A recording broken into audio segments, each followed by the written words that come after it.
It also strikes me that during design, you really have not only different, I guess different preferences and how they might want to consume media or how comfortable they will be consuming it, but in fact, the skills we're trying to target can often be very different.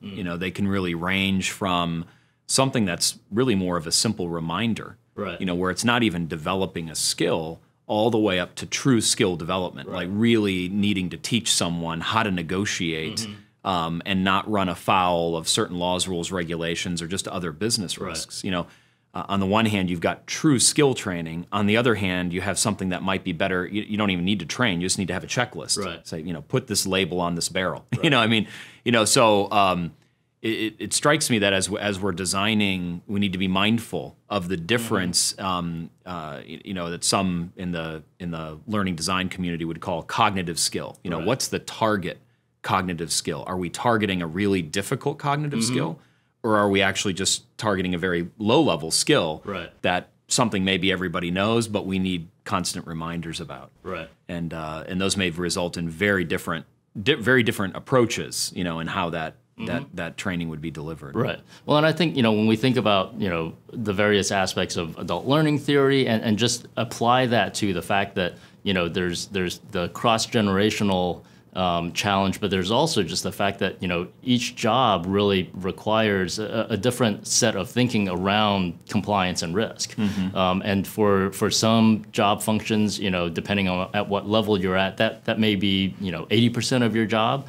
For other job functions, it may be less than 1% of your job to really think about those aspects. And so, how do you make sure that you're targeting the right level of training for each of those folks so that, you're not either overburdening someone who doesn't need all of that training or that you're not under-delivering for those that, is really an important part of what they do. I think that's actually one of the most important points about design, because when it comes to all this GRC stuff, risk, compliance, one of the biggest knocks that the people charged with implementing these programs, measuring these programs, et cetera, is, hey, you're burdening the business. Yep. You need to lighten your footprint on, we're business operators. We're trying to go out there and generate revenue. We're trying to do all these things. Right. And you're giving me, yet another survey, yet more training, yet another policy, yet another confirmation. And so that idea of designing kind of that right size, the training intervention seems pretty critical. Do you think the technology has caught up with that concept? This is something I feel like we've been talking about in the corporate training world for over 20 years. And I mean, to be plain, the technology 20 years ago just definitely wasn't there. Even though we would say it, in the end, everybody went through the same 45-minute training module for sales, or the 45-minute training module on spreadsheets or word processing. Is the technology there to be able to do this type of targeting now?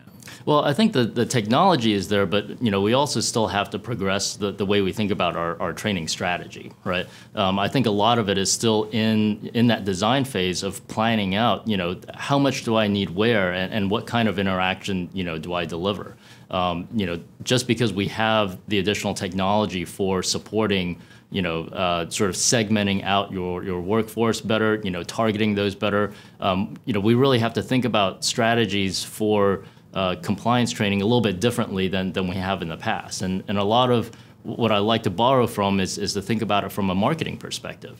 If you think about marketers today, even just looking at someone like Apple, and the way that they market to you.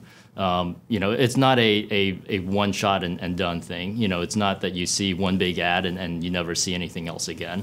You see this plethora and really this well orchestrated strategy of utilizing all the different channels to reach all the different types of audiences that they have, and using technology at their fingertips to really help drive all that.